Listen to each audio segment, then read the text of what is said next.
여러분 안녕하십니까, 진성호입니다.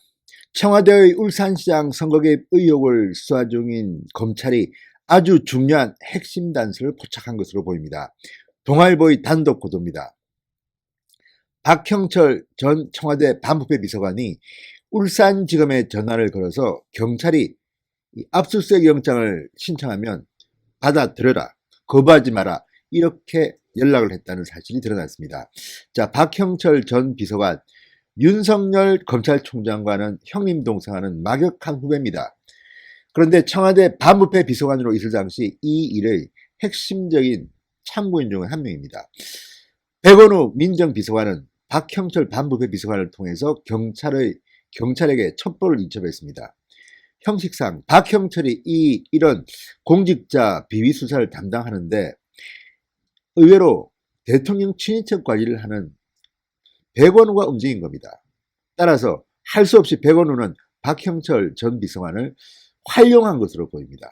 그런데 박형철 전 비서관이 최근 그 당시 있었던 일들을 검찰에 술술술술 다 불고 있다고 합니다. 그중 충격적인 게 바로 이 동아일보의 단독 보도. 박형철 전 비서관이 울산지검에 직접 경찰의 영장 관련 전화를 했다, 이런 진술을 했다는 겁니다. 자, 이게 사실이라면 백원우의 말은 180도 거짓말이 됩니다. 청와대도 이제 공경에 빠졌습니다. 백원우는 이렇게 말했습니다. 아니, 청와대에 이 비위, 울산시장 김기현 측근에 대한 비위가 왔길래 그냥 단순히 아무런 가홍도 하지 않고 그대로 경찰에 이첩했을 뿐이다. 노영민 비서실장, 아니 그런 비위 첩보가 왔는데 그걸 경찰에 이첩 안 하면 그게 직무유기다, 이렇게 말했습니다.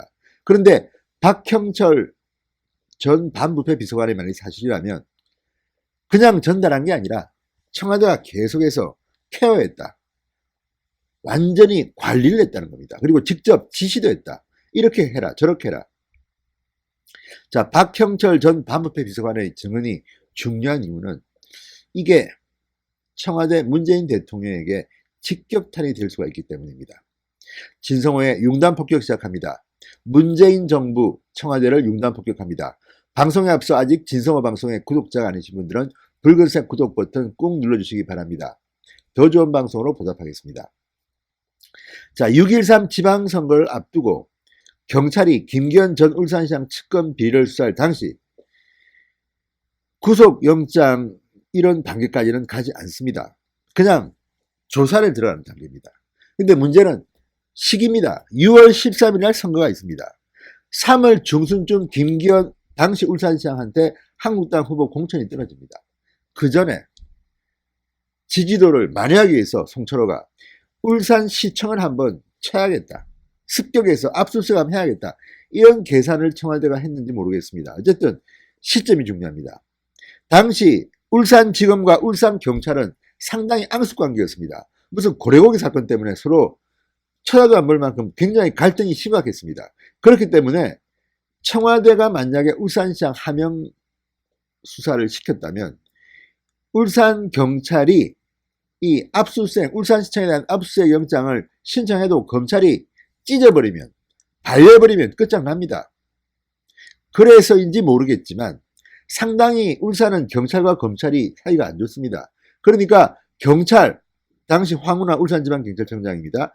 울산경찰에게는 첩보도 내려보내고 뭐 보고도 받고 하고 있는데 검찰은 모르겠습니다. 그러니까 반부패 비서관, 검찰 출신 박형철 전 비서관이 울산지검에 직접 전화를 걸어서 이렇게 경찰이 신청한 영장을 청구해달라는 취지의 전화를 했다는 것 아니겠습니까? 자, 동아일보 이 보도가 사실이라면 박형철이 직접 울산지검에 전화를 걸어서 울산지검의 핵심 관계자에게 경찰이 신청한 영장을 청구해달라는 취지의 전화를 했다면 이것은 청와대가 개입한 게 되는 겁니다.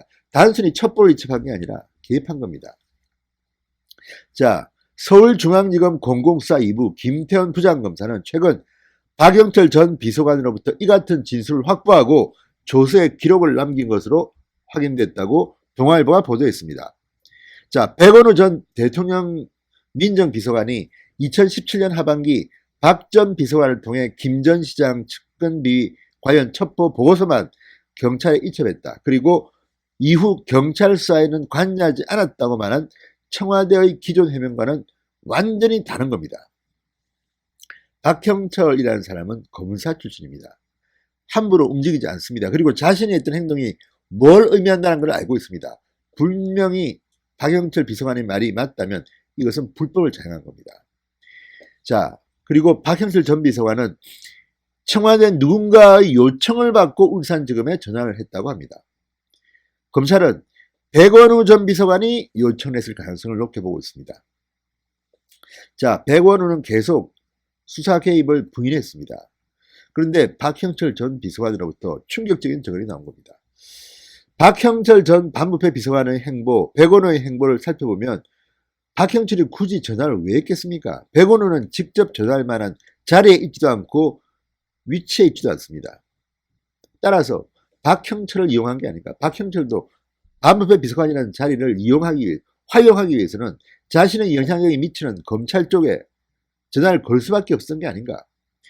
자, 그러면 박형철 전 비서관한테 이 전화를 걸어달라고 한 사람이 백원우냐, 아니면 또 다른 정권 실세냐, 조국이냐.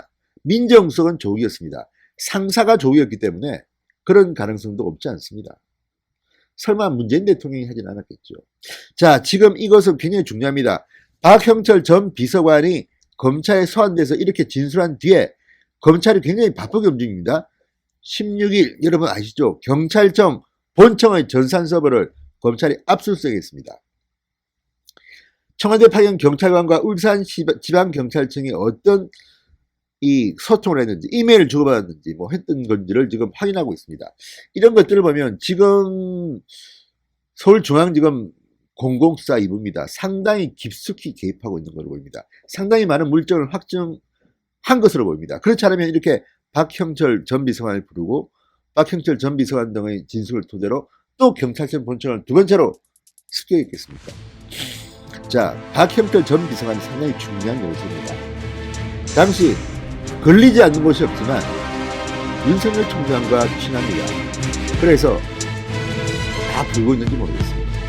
진성호의 융단 폭격이었습니다. 여러분 감사합니다.